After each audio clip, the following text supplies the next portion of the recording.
Olá a todos, eu sou a Thaís Gasparian, sou formada em LLM em Harvard em 2017, sou advogada e faço parte do Harvard Alumni Club of Brazil. Estou aqui mais um episódio do nosso podcast que tem como objetivo explorar, conversar um pouco com a nossa comunidade de ex-alunos de Harvard do Brasil e divulgar um pouco as suas iniciativas, falar um pouco de carreira.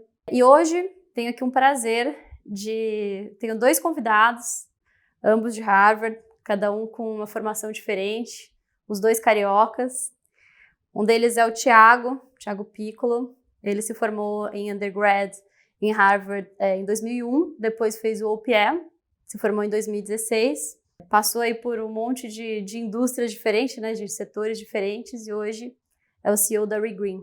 Ele vai contar um pouquinho pra gente como é que funciona, um pouco da carreira dele. Bem-vindo, Thiago. Obrigado, Thaís. E temos também o Breno Cassiuti.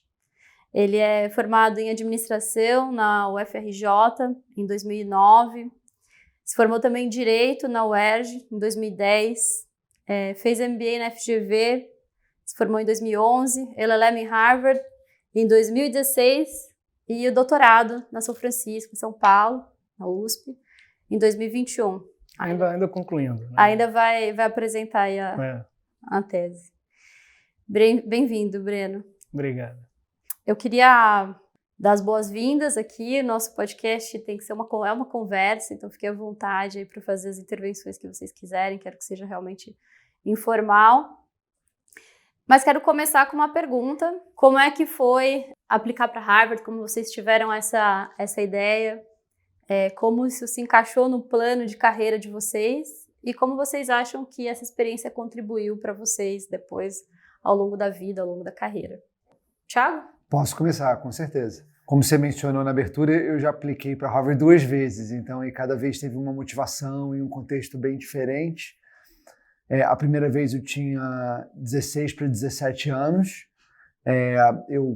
Como você também falou na abertura, eu sou carioca, mas com 13 anos a minha família se mudou para os Estados Unidos e eu frequentei a escola lá fora no 2º grau.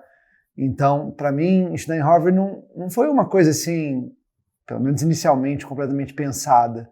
De certa forma, eu fui olhando o que os colegas de 2º grau nos Estados Unidos estavam fazendo e que tiravam notas parecidas com as minhas e decidi apostar, seguir nesse caminho. Meus pais nunca tinham estudado no exterior, então eu não tinha essa referência, mas olhando ao lado eu vi que era uma coisa possível. E aí eu apliquei e tive muita sorte de entrar. Já era desafiador entrar, né? A taxa de aceitação já era baixa, mas era infinitamente mais alta do que é hoje, isso em 97. E depois de entrar, eu fui visitar uma série de matérias em áreas completamente diversas daquelas que a gente escolhia, que a gente ia fazer o nosso major, né? A gente ia concentrar. Então, eu acho que essa formação ampla, para mim, foi muito interessante. E eu lembro bem que quando eu comparava e conversava com os meus primos aqui no Brasil, né, eles já entravam muito orientados para ser engenheiro, para ser qualquer coisa, médico, advogado. Né? Assim, a partir do primeiro dia, o foco era em se formar em medicina ou engenharia, em qualquer matéria que tinha sido escolhida. E eu fazia aula de história romana na época do Imperador Augusto, ou filosofia, ou poesia, coisas que não tinham nada a ver com economia, que foi o curso que eu fiz.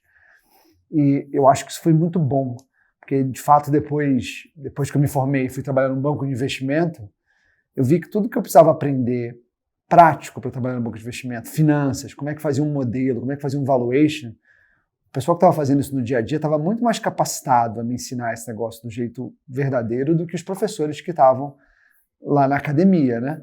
Agora, estudar sobre história, filosofia, todas essas outras disciplinas eu não ia ter outra chance de fazer.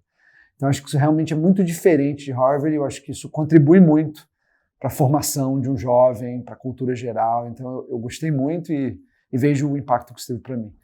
Eu acho que a segunda coisa, eu acho que a faculdade também lá, ela te dá uma confiança muito grande. Então, assim, eu lembro de não ter uma grande preocupação do que eu ia fazer depois que eu me formar, assim, de imaginar que, de alguma forma ou de outra, eu ia encontrar meu caminho. Eu acho que não sentir essa pressão também é muito bom, deixa você ousar, fazer coisas diferentes. Então, Acho que essa confiança também, acho que é um legado muito grande de estudar lá. E eu, como eu falei, eu sou muito grato, acho que foi um período fantástico da minha vida, de pessoas que eu conheci, tanto que depois que eu voltei para o Brasil, muitos anos depois, junto com alguns outros alums aqui do Rio de Janeiro, a gente fundou uma ONG chamada Prep Program, que anos depois a gente fundiu com a Fundação Estudar, e que é um programa que eu tenho muito orgulho, porque ele hoje apoia quase 100 alunos por ano a aplicarem para as melhores universidades dos Estados Unidos, e se no final dos anos 90 geralmente você tinha 1 ou 2 brasileiros por turma em Harvard, hoje você tem 7, 8, 10, 12, 15, então aumentou muito a população de brasileiros lá, e eu acho que em grande parte por esse awareness e por esse apoio que eu acho que a Fundação Estudar e o Prep Program dão.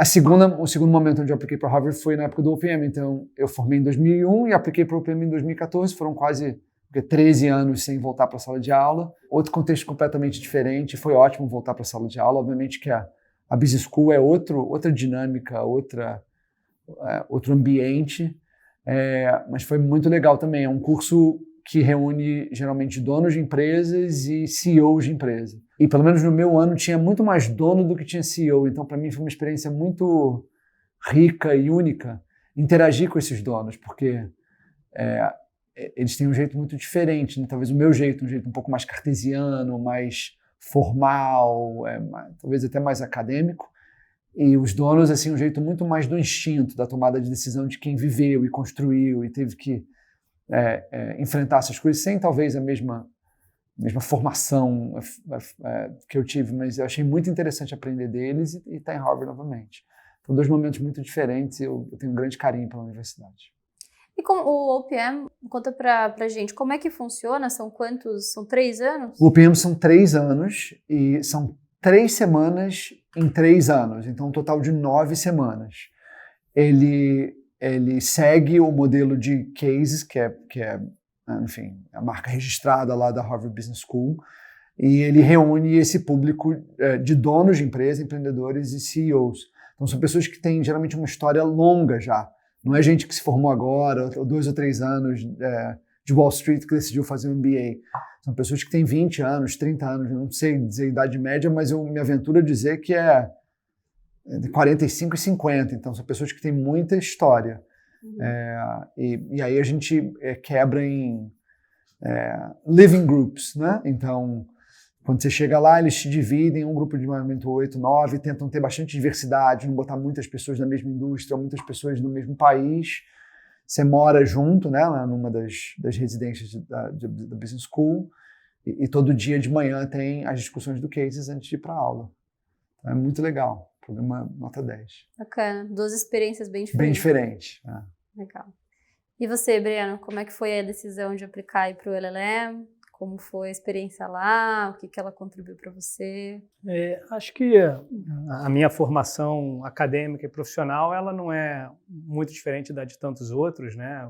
Eu que sempre quis ser advogado, pelo menos desde que eu me entendo aqui por gente. Mas fez administração também. Sempre quis ser advogado, mas sempre fui até orientado a sempre ter campos mais amplos do que só o direito. E optei por fazer direito junto com a administração, porque naquele momento, como eu já gostava do direito, pelo menos em tese, né, do direito comercial, do direito empresarial, societário, pelo menos do que eu entendia daquela época que era aquilo, eu entendia que fazer administração, ele também poderia agregar aqui ao meu currículo, porque acho que é difícil ter um advogado com conhecimento ali em administração, e achava que, tendo isso, seria um diferencial positivo. Depois eu fiz um MBA também pensando em aprofundar ainda mais esses conhecimentos para me dar um diferencial a mais, mas para seguir a linha que eu tinha traçado na faculdade de trabalhar no escritório. Trabalhei no Mota Fernandes e no Shediac durante muito tempo, com direito societário, mercado de capitais, arbitragem, numa trajetória profissional razoavelmente cartesiana, né? Nada muito inovador ou aleatório em relação à carreira de tantos outros advogados. E acho que depois de ter essa disciplina acadêmica que eu tive durante aí 5, 6 anos da minha vida, você sente depois a necessidade de focar muito no trabalho, né? Então, acho que você, talvez o Thiago também já tenha passado por esses períodos de trabalhar 24 horas, 36 horas, todos os finais de semana, se aprofundar naquilo para se tornar bom, né, naquilo que você faz. E acho que depois também de muito tempo fazendo isso, você também sente um pouco a necessidade de uma reciclagem, de voltar para a sala de aula, como o Thiago falou, olhar as coisas por um outro prisma, aprofundar a teoria, melhorar um pouco a sua percepção do mundo, conhecer outras culturas. Então, acho que depois de 5 anos nessa batida ali muito, muito pesada, fazendo operações e todo tipo de trabalho que um advogado novo de mercado de capitais societário faz, eu senti a necessidade de fazer essa reciclagem. E aí, naturalmente, se abriu a possibilidade de fazer um LLM lá fora. Era uma coisa que eu sempre já ouvia. Nunca foi uma... É curioso, né? Porque, embora eu seja uma pessoa muito programada e muito disciplinada, eu nunca tracei como uma meta para fazer em 2015 o LLM de Harvard. Acho que surgiu talvez uns 2 anos antes o desejo de fazer um LLM. E aí comecei a estudar as faculdades, a verificar quais seriam as possibilidades, quais eram os perfis de cada uma das faculdades, entender em qual perfil eu me encaixava melhor. E Harvard, naturalmente, é sempre uma possibilidade para quem acha que tem alguma chance, pela história, né? Até pela mística, por tudo que você ouve, por tudo que você lê, pelos professores, pelos prêmios Nobel, por tudo que você já ouviu falar. Sempre obviamente, seria o candidato, né? E aí, apliquei, né? Fiz os cursos, apliquei, passei para as faculdades e Harvard foi uma delas e eu não tive dúvida de que Harvard deveria ser o destino. É um one shot só, né? Você vai ter 1 ano para fazer em uma faculdade. Eu escolhi Harvard, muito por força, obviamente, do currículo, da capacidade de professores, mas também muito por conta da escola, do que ela significa, do simbolismo. Acho que era importante aqui eu ter essa experiência. E a experiência, obviamente, foi muito enriquecedora. Eu acho que depois de muito tempo trabalhando no escritório também você sente essa necessidade de dar esse período sabático, né, 1 ano ali para você conseguir pensar e refletir. O ano, obviamente, foi um ano excepcional, né? É uma bolha, né, mas é um ano excepcional, é um ano completamente diferente de tudo que você já viveu. Eu fui com a minha atual esposa, a gente ficou 1 ano lá. Queria voltar para o Brasil, sempre quis, nunca quis morar nos Estados Unidos, sempre queria voltar para o Brasil. Mas é um ano excepcional, você conhece pessoas de todas as culturas, com histórias diferentes.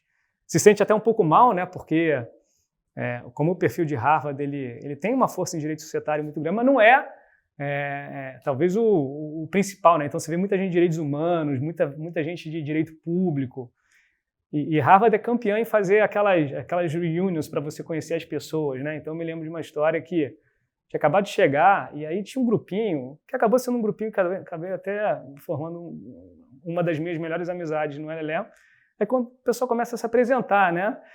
Aí eu era o último, por algum motivo eu era o último a falar, né? Aí começa a primeira a falar que 25 anos, já tinha trabalhado no Tribunal do Camboja, que é julgar o pessoal do Khmer Vermelho, uma outra pessoa, era uma colombiana que já tinha sido quase assassinada por mineiro que queria lá na Colômbia matar a população local, uma pessoa de Serra Leoa, que era a ministra da Suprema Corte mais jovem de Serra Leoa, tinha visto os pais morrerem na Guerra Civil.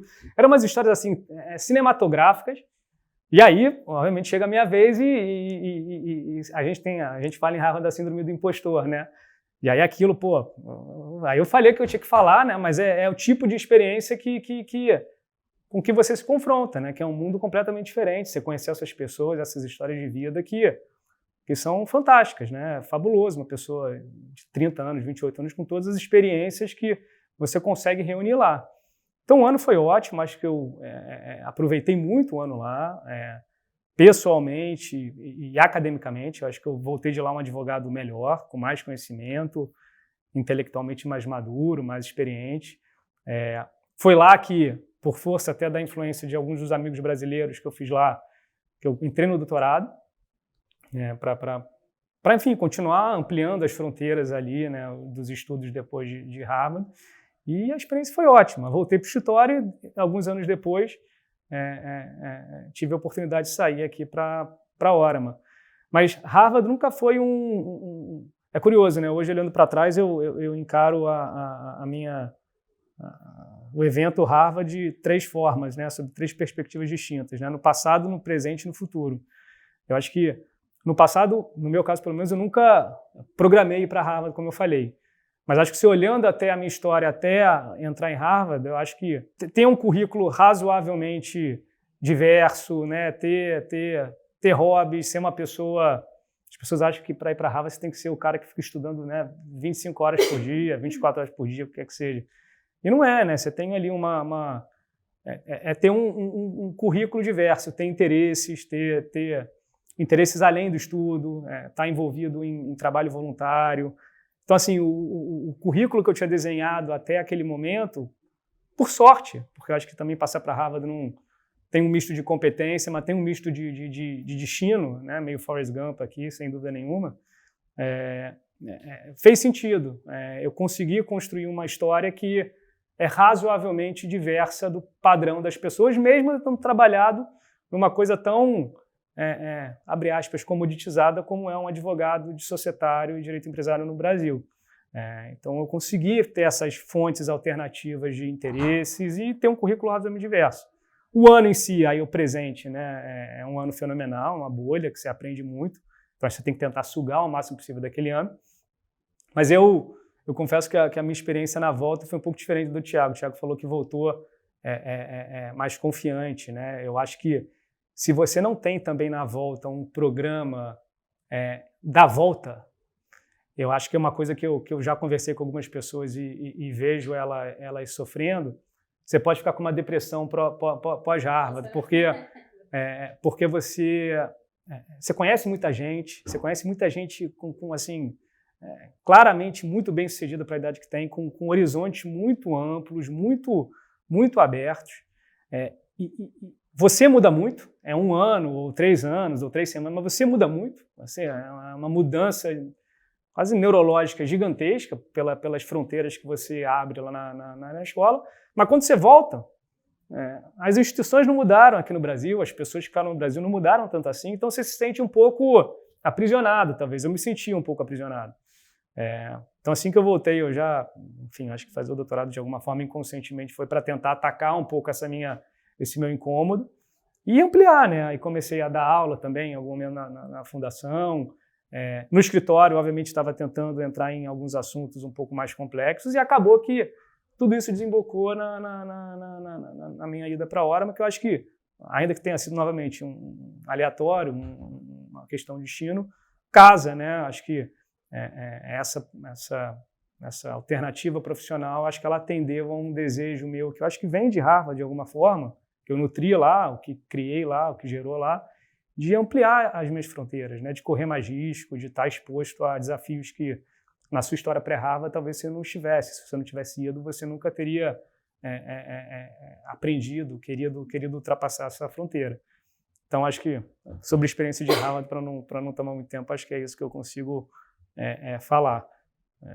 Mas é um ponto, eu gostei muito do que você falou, e eu acho que a verdade é que quando a gente volta de Harvard, se a gente, eu acho que isso vale para a experiência entre as faculdades também, se a gente volta exatamente do jeito que a gente era, ou faz as mesmas coisas exatamente do jeito que a gente fazia, eu acho que é muito frustrante. Muito. Isso não significa mudar de instituição, de trabalho, mas assim, alguma coisa tem que mudar, né? Tem que ter um projeto pós-Harvard, eu acho. Você sair lá, acho que é importante você usar a experiência para ter esse projeto. Eu tenho, assim, a minha experiência primeiro com Harvard foi numa idade muito mais jovem. E o que eu lembro, e talvez quando você vai um pouco mais velho, você já tem uma visão mais formada do mundo, né?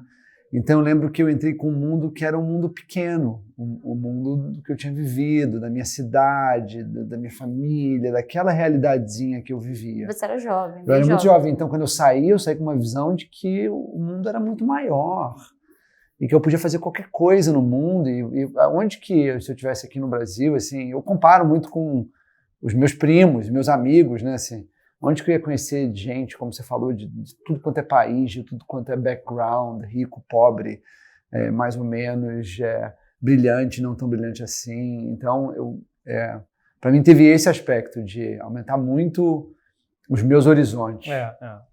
Para mim também, sem dúvida nenhuma.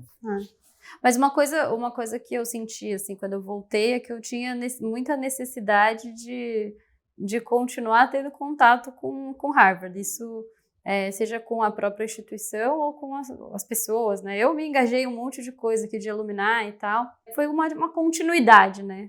Vocês tiveram a chance de fazer... Eu sei até que você participou da Brasil Conference, tem aí alguns projetos ligados, mas vocês tiveram a chance de continuar esse contato? Como? Sim, eu gosto muito, como eu falei no início, desse contato com os jovens alunos. Assim, eu acho...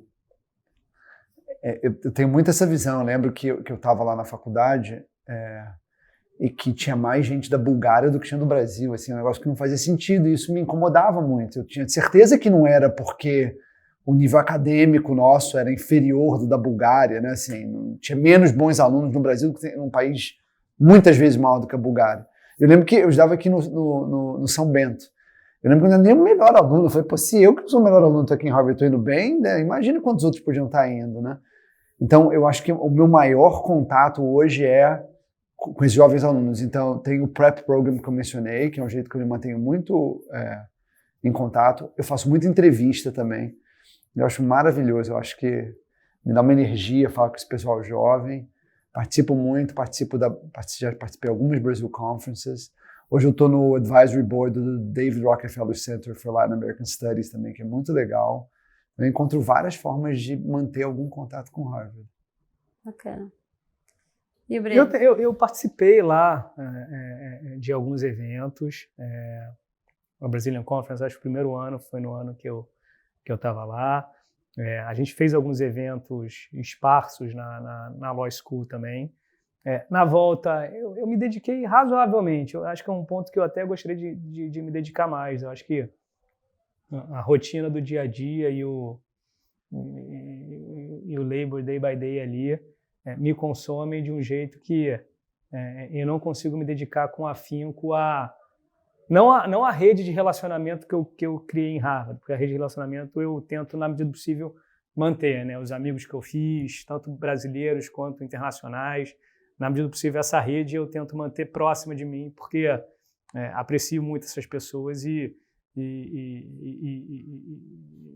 aprecio muito, né? Tanto pessoalmente, profissionalmente, então eu mantenho próximos. Mas em termos de evento, essa é uma coisa que talvez em algum momento da minha vida eu vá querer me dedicar mais.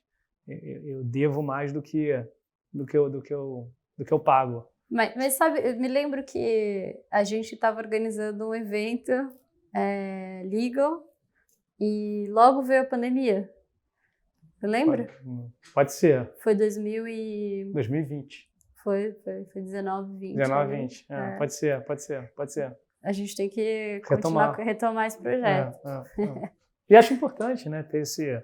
Os alunos de Law School em geral são muito, na minha opinião, muito destacados no seu poder de organização de eventos e de networking e tudo. Sempre foram. Realmente estão... Vocês têm que continuar essa tradição. Aqui no Rio a gente tem muito alumni da Law School. Muito, né? Muito. Então, são ativos muito mesmo. Atuantes. Acho que só perde para Business School, porque realmente o número de pessoas é muito superior, né? Mas o pessoal muito ativo também. Mas a Law realmente é diferenciado. É diferenciado. Aí uma outra pergunta, né? Acho que vamos lá para o Thiago. Thiago, você atuou aí em vários segmentos, né? Vi que você passou ali pela GP, Grupo Tecnos, Hortifruti, deve estar esquecendo um monte de coisa, mas eu vi que foi, assim, vários setores. E depois foi para Regreen, né, como CEO. Como é que você chegou na Regreen? Conta pra gente também o que é a Regreen, qual que é o propósito de vocês, como é o business e como vocês se diferenciam também das outras empresas que atuam nesse setor. Então, primeiro respondendo a sua primeira pergunta um pouco sobre essa trajetória de carreira, e eu acho que isso também tem bastante a ver com Harvard. Quando você entra no undergrad, você não entra para um curso, né? Você entra para a universidade e depois lá dentro você escolhe o que você vai fazer. E eu achava que eu queria estudar Computer Science. Isso em 97, antes de Computer Science ser tão... Nossa, eu achei tão difícil. Eu já tanta dificuldade comparado com alguns colegas, não dá para eu ficar fazendo a minha vida inteira um negócio que claramente eu não tenho o mesmo talento de muitos outros. E aí eu fui estudar economia. E economia no undergrad em Harvard, na minha época pelo menos, era aquilo que você fazia quando você não tinha muita certeza do que você queria fazer, né? Você não ia se meter a fazer física, né? Você ia provavelmente fazer economia, aquilo ali dá para usar para alguma coisa. E aí eu fui trabalhar em banco de investimento, que também na minha época era a escolha mais segura que você podia fazer. Foi no Morgan? Eu fui trabalhando no Morgan Stanley. Então, um pessoal ia para o Morgan Stanley, para Goldman, para JP Morgan, outro pessoal ia para McKinsey, BCG, Bain. Acho que hoje não tem o mesmo apelo que tinha lá atrás, mas lá atrás era o negócio mais legal para fazer. Pela minha época continua assim também. Hoje em dia o pessoal vai para startup. É verdade. Muita gente que vai e tem muita gente que hoje vai até para iniciativa pública. Eu acho que o pessoal hoje é mais eclético e aberto. A gente era um pouco mais, tinha um caminho muito tradicional para seguir. E eu fui seguindo ele não por convicção, mas por falta de convicção, né? Abrir mais portas. Né? Vamos fazer. Isso aqui ruim não vai dar, né? Então, e aí eu fui trabalhar no banco de investimento e foi ótimo. E depois eu recebi esse convite para trabalhar na GP e foi ótimo também. Mas eu diria que eu não tinha muito claro assim, o que eu queria fazer. Eu ia aproveitando as oportunidades, mas sem necessariamente sentir que eu tinha encontrado o que eu queria fazer. E aí, quando eu trabalhava na GP, eu apliquei para fazer um MBA. E aí eu lembro que depois que eu entrei, eu fui falar com os sócios que eu ia fazer um MBA e o cara falou, nossa, acho que você está fazendo uma besteira. Mas como assim, cara? Fazendo uma besteira para ir para MBA? E ele falou, olha só, você já sabe de finanças, já trabalhou em banco de investimento e fundo de private equity, sabe bastante de finanças, vai aprender pouca coisa de finanças lá. A placa no currículo você já tem. Já fez o undergrad em Harvard. Pô, vai trabalhar numa empresa e ver como é que é a economia real, né? Tá do outro lado do balcão. E o cara conseguiu me convencer, fazia sentido. Na época eu tranquei o MBA e fui trabalhar em umas empresas do portfólio da GP Investimentos na época, que era o Submarino. Eu me encantei por trabalhar numa empresa, não especificamente pelo comércio eletrônico, mas pela dinâmica de trabalhar numa empresa, que é muito diferente de trabalhar no fundo. Imagino que seja muito diferente de trabalhar no escritório também. Você viveu isso, né? E empresa é diferente, assim, não é fazer deal, é aquilo ali que você está construindo, aí você começa a se envolver até emocionalmente, você quer que aquilo dê certo, você vibra quando as coisas dão certo, você fica mal quando dá errado. Você tem um time, eu também gostei muito disso, com 20 e poucos anos tem um time, aí eu tinha que dar uma visão para o pessoal, motivá-los. Então eu me encontrei assim nesse lado corporativo, sem necessariamente estar completamente identificado com um negócio. Eu vi que o meu skill era de motivar pessoas, de liderar times, de transformar as coisas, uma visão analítica boa, então eu podia olhar um problema e meio que rapidamente chegar em qual que eram as causas raízes e como é que a gente ia endereçar isso. E aí eu fiquei as minhas escolhas foram muito mais ligadas ao tamanho do desafio, quem estava por trás, quem eram os sócios, quais eram os planos para aquele negócio, do que com as indústrias em si. Então, tanto no Submarino, na Tecnos, no Hortifruti, agora na Regreen, as decisões tinham menos a ver com o setor e mais a ver com o tamanho do desafio que eu ia ter e com as pessoas que iam estar ao meu entorno. E na Regreen não foi diferente. Então, em 2021, a gente vendeu, eu era CEO do Hortifruti, eu vendi o Hortifruti, era de um fundo, o fundo queria sair, então a gente vendeu o Hortifruti. E no dia que a gente vendeu o Hortifruti, eu recebi uma ligação de uma pessoa que tinha trabalhado comigo lá atrás, na Tecnos, que é um dos sócios da Regreen, chama Marcelo Medeiros, da Lynx Capital, que é um fundo em São Paulo. E ele falou, vamos trabalhar junto de novo. Ele me apresentou o negócio da Regreen, eu achei fantástico. Mas a minha primeira escolha foi mais pelas pessoas. Quem eram as pessoas envolvidas? Então eu falei, vamos fazer uma coisa junta. Quero, com certeza. Aí a Regreen, o que me cativou no início foi a ideia de que era uma empresa brasileira com uma missão mundial, uma empresa que ia ser feita aqui no Brasil, mas ela não ia ser feita só para vender para brasileiro, ela ia ser feita para vender e trazer uma solução para o mundo. E depois pelo propósito. Então, falando um pouco da Regreen, o que ela faz? A Regreen é uma empresa de restauração ecológica. Então a gente pega áreas que foram desmatadas no passado, décadas, às vezes até séculos atrás, e a gente restaura a floresta original, nativa que existia lá. E a gente faz isso usando algumas vantagens competitivas que a gente tem, seja do entendimento usando algoritmos e camadas de informação, de onde que a gente deva restaurar, assim como um conhecimento científico muito grande do corpo técnico da Evergreen de como que você faz para restaurar a floresta. Porque dependendo do uso da área e das características da área, você vai ter que ser mais intensivo ou menos intensivo, você vai ter que plantar muitos indivíduos, você vai ter que adubar mais, adubar menos. Então, dominar isso aí, entender como você faz para ter a maior efetividade possível é um grande diferencial que a gente tem. E isso hoje é um negócio que as pessoas pagam por isso, porque a floresta, conforme ela vai crescendo, ela vai sequestrando o carbono da atmosfera. E a gente consegue converter esse carbono que está sequestrado na biomassa da floresta em créditos. E esses créditos eu consigo comercializar com empresas que têm compromissos de neutralidade de carbono e que usam esses créditos como parte da estratégia para chegar nos seus compromissos, né? E voltando um pouco à razão de ter entrado na companhia, o Brasil tem uma vantagem competitiva enorme nesse negócio de floresta, que no fundo é a mesma vantagem competitiva que a gente tem no agro, por exemplo, no eucalipto, né? A gente tem terra para burro aqui no Brasil, a gente tem clima super favorável, a gente tem uma biodiversidade maravilhosa, uma quantidade de espécies sem fim, a gente tem uma ciência muito boa no Brasil ligada a florestas tropicais. Então, o que a gente faz aqui na Evergreen não dava para fazer em Nova York, não dava para fazer em Hong Kong, tinha que ser feito no Brasil. E o desafio principal que a nossa sociedade tem hoje é o desafio climático, e eu acho que essa contribuição que a Evergreen tem para dar para isso é uma contribuição muito grande.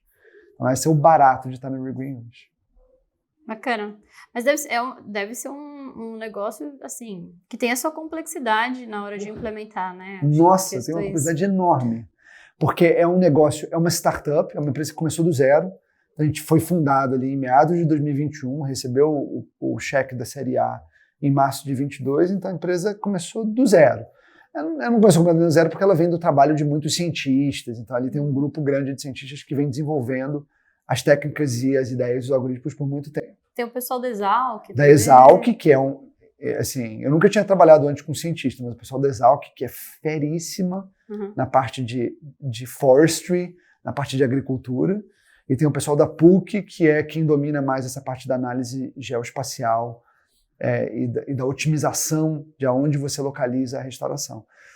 Mas é super complexo, porque é uma empresa nova, num setor completamente novo, e com uma ambição de restaurar 1 milhão de hectares, que é um negócio que nunca ninguém fez. E tem um montão de gargalos no meio do caminho, né? Tem um gargalo de como é que você compra ou acessa a terra no Brasil. O Brasil tem uma questão fundiária muito ruim. Apesar de essa quantidade toda de áreas, as matrículas são todas erradas, tem muita grilagem, muito passivo, etc. A própria implantação da restauração. A gente domina, como são as técnicas? Domina, mas nunca ninguém fez 1 milhão de hectares. As dificuldades de fazer 1 milhão de hectares são muito diferentes de fazer 100 hectares.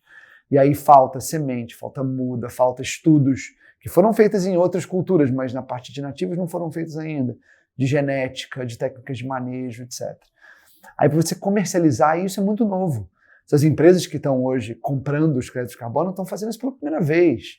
E não é uma coisa comoditizada ainda, então você tem que...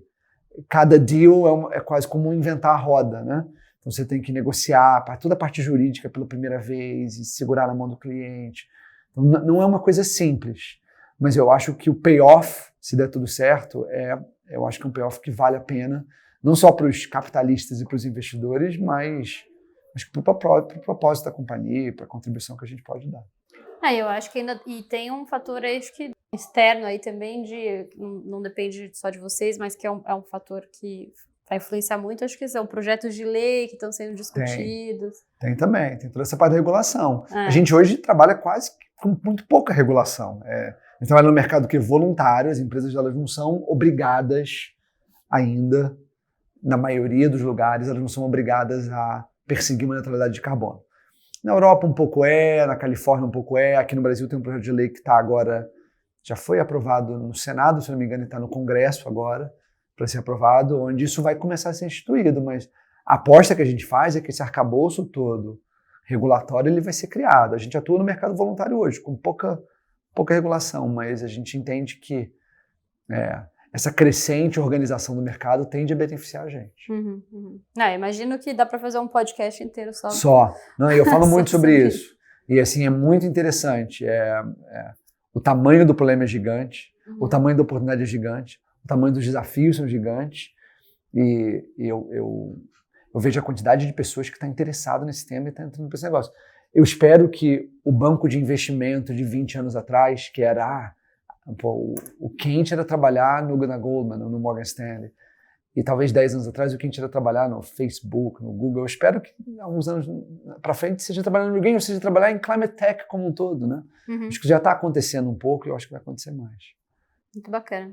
E você, Breno? Acho que tua trajetória aí também passou interessante, porque você trabalhou aí anos e anos em escritório de advocacia, tem uma formação acadêmica super sólida também, mas ficou muito tempo, né, em escritório, e depois desses muitos e muitos anos migrou para a Oraman, né? Foi trabalhar em empresa, foi seu cliente.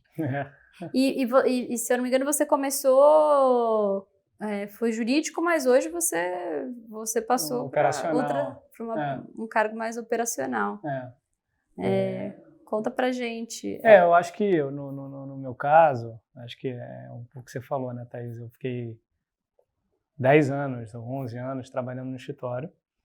Eu gostava muito, me identificava, acho que aprendi muito, devo aos sócios e à equipe lá do escritório que eu trabalhei tudo, né, tudo que eu conheço. Eu adquiria das experiências que eles me proporcionaram muitas em vários campos específicos. E graças a eles também, na volta do meu LLM, eu conheci o Selmo e o Habib, né, que fazem parte ali da Oraman. O Habib é o CEO, o Selmo é o acionista controlador. Ajudei eles nas operações de investimento da Oraman pelo Grupo Globo e depois pela Sul América. E aí, em 2020, final de 2020, na pandemia, eles me fizeram um convite de ir à Oraman para me tornar o diretor jurídico de compliance. E na hora, acho que até um pouco do que eu falei antes, né, daquele sentimento ali de limite que a volta do LLM impõe às pessoas, e eu já estava, de alguma forma, pensando em expandir meus horizontes, eu, obviamente, aceitei o desafio. Acho que foi, durante esses 2 anos e quase 3 anos, praticamente, um desafio muito grande, muito grande. Eu esperava o desafio, mas o desafio acho que foi ainda maior, até porque depois, em 2022, eu assumi outras áreas da empresa, então, risco, administração fiduciária, toda a parte de back office. Então, assim... hoje você é COO. COO. Então, tudo isso, assim, é um desafio muito grande para um advogado, né, pelo menos de formação, que é treinado sempre a ser avesso a risco, né? Advogado de escritório, então, o seu treinamento é ser avesso a risco ao máximo. Tudo. Então, quando eu fui para a Oraman, eu sei que às vezes eu me pegava conversando, não sei se com a minha esposa, falando assim, pô, será que eu vou para a Oraman? A sua cabeça tem que mudar, né? Se você ficar com a cabeça de advogado de escritório, você não vai fazer nada, você vai ficar com medo de fazer tudo. E hoje, quando eu pergunto para os advogados que a gente contrata as coisas que eu quero saber, e eles respondem como um advogado responderia, eu falo assim, pô, mas não quero essa resposta, eu quero mais resposta. Faço ou não faço, como eu faço, não é que tem o risco, o risco eu sei. Não deve ser fácil trabalhar. Não é. Então, assim, você tem que mudar essa cabeça, você tem que mudar a sua lógica de pensamento, né? Você tem que ser uma pessoa, obviamente, diligente, consciente dos riscos, mas tem que ser pró-business, né? Você tem que viabilizar que as coisas aconteçam. Obviamente que dentro de determinados limites, sejam regulatórios, sejam reputacionais, enfim. Mas essa função é viabilizar que as coisas aconteçam. E num mercado absolutamente inovador, né? Pujante, muito competitivo, muito desafiador, né? Enfrentamos aí nos últimos 3 anos um ciclo virtuoso e um ciclo ruim, né? Para a economia. Então, assim, você está dentro um pouco do que o Thiago falou, você está dentro de uma empresa, nesses momentos acontecendo, é muito intenso, né? Então, o evento, por exemplo, de Americanas, né? Porque um advogado é uma notícia no jornal, ou é uma defesa, talvez, ali na CVM, num algum processo. Para a gente, não. Você vê no dia seguinte que as pessoas elas ficam menos avessas a títulos de renda fixa, ou querem migrar para o título de renda fixa, debênture, CRI, CRA, vai perder uma força em relação a outros ativos um pouco mais seguros. Então, você vai acompanhando esses eventos e você tem que tomar decisões rápidas e às vezes no instinto, né? Às vezes ali tem que ser... E, Breno, hoje você se sente mais advogado ou mais gestor? É um mix. Eu acho que eu tive a sorte de ter bons times embaixo de mim, então acho que assim, grande parte da minha... Eu costumo falar para as pessoas que trabalham comigo que meu principal trabalho é formar o meu sucessor. Eu vou sentir que o meu trabalho foi bem feito se o dia que eu sair da Orama terem N pessoas capazes de desempenhar o trabalho igual ou melhor do que eu, com o mínimo de fricção possível. Acho que... E até outro dia eu estava conversando com um colega meu lá da Orama, eu falei, não tem nada mais gratificante quando você vê a sua equipe pensando coisas novas, te dando soluções que você não pensou, te desafiando, falando assim, pô, é um bom ponto. Acho que você vê isso acontecendo, isso é muito gratificante, então acho que essa parte de gestão hoje, eu acho que é a principal, sem dúvida nenhuma, mas a gente é advogado, né? Então, assim, a gente sempre tem que ter um alerta um pouco maior para riscos, para limites que, naturalmente, as pessoas que não têm formação jurídica talvez não tenham. Então, às vezes, tem que puxar... Você, por exemplo, um dia que você sair da Orama, você cogitaria voltar para o escritório ou você seria o que você é em outra empresa? Não sei, eu não sei. Eu acho que a passagem pela Orama me tornou uma pessoa, muito entre aspas aqui, eclética, né? Eu não sei. Eu acho que eu voltaria para o escritório, porque eu gosto do mundo do escritório, mas a dinâmica empresarial, a dinâmica do funcionamento da economia real, ela te vicia, né? Ela te encanta, ela te entorpece ali de um jeito que é muito... assim, você vai para o trabalho e todo dia, de fato, é uma coisa nova, é um evento que você não estava esperando.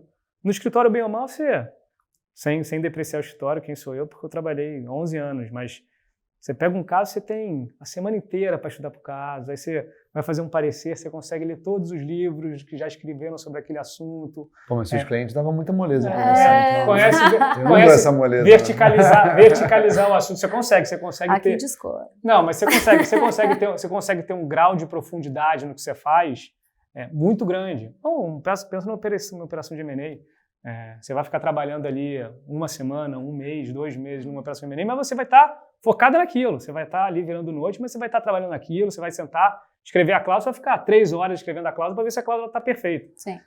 Numa empresa você não tem esse tempo, você tem muita coisa para pensar e muita decisão rápida para tomar, então é um conhecimento um pouco mais horizontalizado do que verticalizado. Você tem que confiar nas pessoas de uma maneira muito grande, porque você tem que se basear nas suas decisões em dados, em informações, que você não vai ter capacidade de ficar checando o tempo inteiro. Tem que confiar muito na equipe, tem que incentivá-los e provocá-los a tomar decisões por si próprios e a te dar informações corretas para você conseguir tomar decisões mais assertivas. Então, isso para falar que as duas atividades são muito boas, mas a função de executivo ela é encantadora. Eu percebo que o preparo que te exige e o desgaste, até o bom desgaste que te gera é muito enriquecedor, em todos os perfis possíveis, né?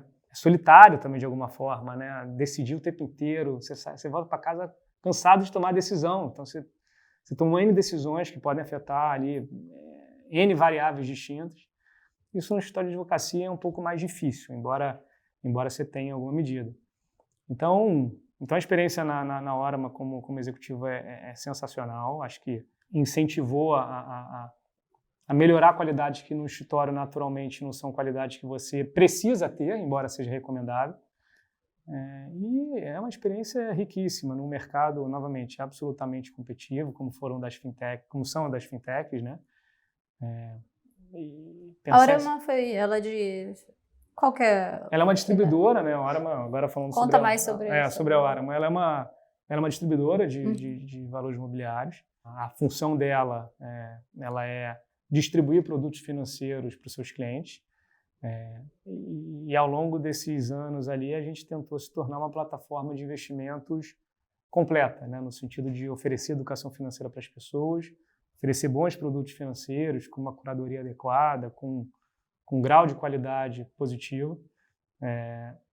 E ela acabou, até em função do mercado que ela está presente, a gente também acabou virando quase uma cidade de tecnologia, né? A gente tem ali uma pegada tecnológica muito forte, toda a parte de investimento as a service, né? De você conseguir, de fato, democratizar o acesso a investimentos para um público que hoje está alijado desse mundo. Essa é uma das nossas missões, né? Se você pensar hoje na população brasileira, você vê, pegando índices da Ambima, índices públicos ali, que o percentual da população brasileira que tem acesso a investimentos propriamente ditos de qualidade é muito pequeno, é muito baixo. Então, toda a nossa missão, toda a nossa estratégia está voltada para ferramentas de como conseguir tornar o acesso a investimentos mais fácil, mais rápido, mais acessível para um público que hoje não tem acesso a investimentos, seja porque não tem poupança, seja porque tem poupança, mas investe no título de capitalização. É isso, nos piores investimentos possíveis. Então, esse é o nosso desafio. A gente tem parcerias ali muito, muito promissoras para tentar, né, de alguma forma, conseguir viabilizar um pouco essa melhoria de capacidade financeira da população. E ela sempre esteve baseada aqui no Rio? Sempre foi no Rio. Curioso, né? Acho que todas as empresas financeiras, ou grande parte delas, é São Paulo, né? Estava até conversando antes de começar aqui o programa, que é uma coincidência, né? Tá no Rio, obviamente você tem que ir para São Paulo sempre, porque tem muita coisa que acontece lá. Mas a Orama é baseada no Rio, né? O controlador mora no Rio, as pessoas moram no Rio, então calhou de ficar no Rio. É uma empresa um pouco com a cara carioca também, acho que tem uma pegada carioca ali grande, talvez de perfil mesmo. Mas é isso, nunca foi pensado, eu nunca fui para a Orama porque ela estava no Rio. Mas, de fato, ela é uma sobrevivente em termos de Rio, realmente. Tem um lado positivo, tem um lado negativo, mas gosto muito. Acho que é uma empresa para se trabalhar, é uma empresa que guarda ali tons de informalidade, mas com uma competência e uma agilidade, uma capacidade técnica muito grande. E isso é desafiador e estou um pouco na linha do Thiago, né? Acho que eu sou, principalmente depois de Harvard, eu acho que tomar risco e enfrentar desafios desse tipo é uma coisa que me alimenta. Então, essa é um pouco a minha história ali com a Orama que está sendo construída. Muito bom, muito bom. E a Regreen também nasceu no Rio. Sim. Ficou, e a ideia é ficar, baseada ela é no aqui. Rio, mas ela tem, na verdade, hoje a gente tem escritório no Rio e em Piracicaba. Piracicaba por causa da proximidade da Exalc, que você mencionou. Então, tem um núcleo grande lá em Piracicaba e um núcleo grande aqui no Rio. Agora, a empresa é mesmo nas áreas onde a gente restaura, né? Aqui é só escritório. Então, a gente tem hoje mais ou menos 25 mil hectares de área que a gente comprou. A gente começou pela Mata Atlântica, no sul da Bahia. A gente está no município de Eunápolis. Temos 3 fazendas lá que a gente está restaurando. E a gente, mais ou menos uns 7, 8 meses atrás, a gente entrou, um pouco mais, talvez 10 meses atrás, a gente entrou na Amazônia também. Então, a gente tem 2 áreas grandes lá. Uma que fica num município chamado Maracaçumé, que é na fronteira entre o Maranhão e o Pará, e outra que fica no município de Paragominas, que é no Pará, uns 200, 300 quilômetros de Maracaçumé. E essas áreas não foram escolhidas à toa, elas são áreas que conjugam uma série de critérios importantes, disponibilidade de áreas, potencial de regeneração natural, contribuição para a biodiversidade, contribuição para o social, etc. E a ideia da empresa é ir aumentando essas áreas dentro desses clusters que a gente estabeleceu, um raio, né? A gente traça um raio e fala que a gente tem que ir encontrando várias áreas para restaurar.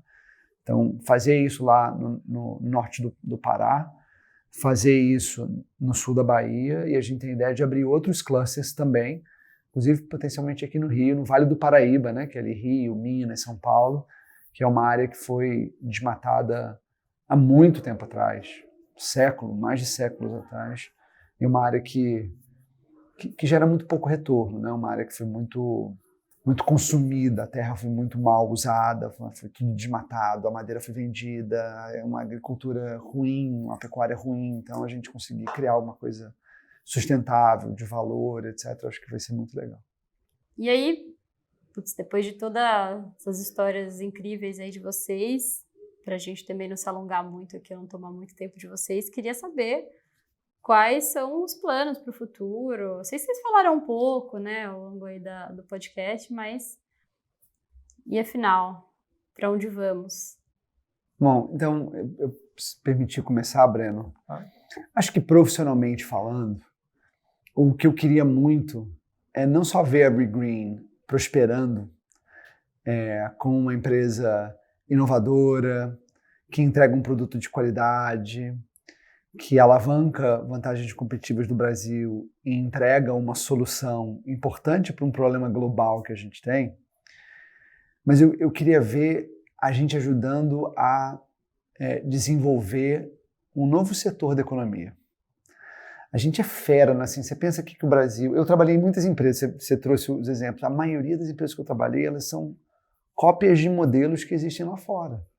É o que a gente faz mais aqui. A gente olha as inovações lá de fora e monta alguma coisa tupiniquim, às vezes até interessante, mas geralmente um pouquinho menor, né? A gente copia, e eu acho que a Regreen, na minha opinião, tem uma vocação para ser uma empresa world class. Eu gostaria que ela fosse. E que, ao ser uma empresa world class, ela esteja na vanguarda do desenvolvimento de um novo setor. Setor que orgulha a gente, que tem outras empresas além da Regreen fazendo o que a Regreen faz, que tem uma cadeia de valor importante, sei lá, na produção de mudas nativas, na implementação das restaurações, no monitoramento por satélite, por drone, enfim, na parte de biodiversidade, né, na parte social também. Então, o meu plano é ver a Regreen no topo, mas ver a Regreen assim como uma ponta de lança de um setor em que o Brasil tem uma vantagem competitiva, que é sustentável, que é moderno, que é do futuro e que está contribuindo para um problema mundial. Isso é o que eu gostaria muito. E o Thiago? Os planos do Thiago. Boa. Eu penso pouco nisso. Eu tenho 2 filhas, então obviamente que eu quero vê-las. A Isabela tem 12, a Patrícia tem 10, então eu quero vê-las crescendo bem, saudáveis, felizes, eventualmente na faculdade. Tento não botar nenhuma pressão de estudar em Harvard, porque eu acho que já carrega uma pressão enorme, né, nas costas. Então, longe de pensar nisso, mas quero vê-las felizes e aprendendo.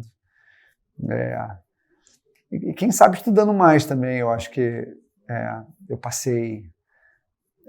vou falar 2 coisas para terminar. Eu passei, sei lá, quase esses 12, 13 anos sem estudar, e foi muito bom, assim. Eu não senti falta de estudar, mas quando eu voltei, eu senti um prazer muito grande por isso. Eu acho que Harvard é um lugar que, além de ter me ensinado muitas coisas, eu acho que ele ensina você a aprender e cultiva um prazer pelo conhecimento e pelo aprendizado. Então, gostaria de fazer isso de novo. E recentemente eu li um livro que está até na modinha, que chama From Strength to Strength, de um autor que chama Albert Brooks, que inclusive é um professor de Harvard, já fez várias coisas, mas hoje não é um professor de Harvard. E ele fala um pouco de que quando a gente vai até entre 30 e 50 anos, depende um pouco das pessoas e das carreiras, é normal que você tenha um momento assim de crise, até a crise da meia-idade, né, que tem a ver com o seu declínio cognitivo dentro das habilidades que geralmente te diferenciam quando você é mais jovem. E que é uma hora em que as pessoas sábias conseguem fazer uma transição e aí alavancar aquilo que elas construíram ao longo do tempo, que geralmente é conhecimento, network, experiência, etc. Então gostaria também, eu estou com 43 agora, né? Então espero que no futuro eu saiba fazer essa transição e saiba encontrar esse segundo ato. Muito legal. E você, Breno? Eu acho que no meu caso eu vou focar mais em mim. Eu acho que a Orama ela tem uma história muito bonita para trás. Eu acho que o modelo dela de negócios é muito... tem um propósito ali muito claro que eu acho muito muito bonito, muito íntegro, muito... De fato, acho que é um pouco do que o Thiago fala, né, de tentar melhorar essa parte climática, /ambiental. Acho que a Orama tem esse propósito de democratizar o acesso a investimentos, que eu acho que é um propósito muito necessário num país como o Brasil. A gente até recém anunciou uma operação grande, e acho que, a partir daí, eu acho que para a Orama e para o modelo de negócios dela, eu acho que várias oportunidades se abrirão. Sobre o Breno aqui especificamente, acho que eu comecei falando isso, né? Curioso, né? Eu sou um cara muito ansioso, né? Muito disciplinado, mas eu confesso que esse ecletismo, acho que até que a Orama tem me proporcionado, né? Essa atuação numa frente, num campo tão diferente do mundo, de fato, propriamente jurídico ali, ela me abriu campos que eu confesso que eu ainda preciso, dentro de mim, decupar e ver em que medida eu vou conseguir utilizar todos esses conhecimentos que eu tenho adquirido e com certeza vou continuar adquirindo nos próximos meses e anos ali, para tentar me gerar novos desafios, estar em atividades que tenham um propósito, que me enriqueçam, seja profissional, seja pessoal, seja financeiramente. Então, em termos de planos profissionais, eu acho que me considero ainda razoavelmente novo. Então, acho que a história vai sendo escrita na medida em que os eventos se acumularem, né? A gente vive num mundo muito dinâmico e realmente é difícil você conseguir fazer muitos planos a respeito de onde você vai estar, em quanto tempo, aonde. As coisas mudam e mudam muito rápido. Então, não estou querendo ser aqui fatalista, mas às vezes você precisa ser um pouco, porque que nem o Náufrago, né? Naquele filme do Tom Hanks, no final ele fala assim, pô, mas o mar me trouxe uma vela, né? O que o mar pode trazer? Não sei, tem que ir avaliando, tem que ir fazendo o melhor que você pode fazer no que você está fazendo agora, tentando entregar o máximo possível, apresentar um bom trabalho e, naturalmente, as oportunidades, as opções vão se abrir. Então, acho que, em termos profissionais, eu não estou desenhando ali, pelo menos não tenho a capacidade agora de entender aonde eu vou estar daqui a 1 ano, 2 anos, 3 anos. Espero que eu esteja feliz, profissionalmente, assim como eu estou hoje. E, pessoalmente, acho que eu também tenho 2 filhos, tenho uma esposa. Eu queria estar mais junto deles, né? Acho que eu trabalho muito. Então, acho que, naturalmente, gostaria de conviver em etapas que talvez hoje eu não consiga, mas é uma coisa que eu gostaria de estar um pouco mais presente. Mas é isso, acho que de tudo eu espero que eu esteja feliz. Eu espero que eu esteja num trabalho que me desafia, que me gere riqueza, né, em todos os termos possíveis, que a minha família esteja feliz. Queria estar lendo mais, você falou de um livro, assim, o trabalho tem me consumido tanto que eu confesso que eu não tenho conseguido ler tanto quanto eu gosto de ler. Então espero poder ler mais aí no futuro, em breve. E é isso, acho que... E bota na agenda aí que a gente tem que retomar aquele evento. É isso, é um plano para o futuro. Depois de todas essas histórias incríveis aqui, eu queria agradecer a participação de vocês. Obrigada por vocês terem topado participar do podcast. Foi, para mim, uma oportunidade incrível. Foi um prazer, Thaís. Muito obrigado pelo convite. Igualmente, aqui. Conte comigo. E aí, também agradecer quem está nos assistindo. Se vocês também tiverem aí sugestões, ideias, quiserem participar do podcast, é só entrar em contato com a gente. Os dados de contato vão aparecer aí. E queria agradecer também aos nossos patrocinadores, Demarest, Pluraliza, KR Capital e BR Marinas. E é isso, pessoal. Até a próxima. Obrigada.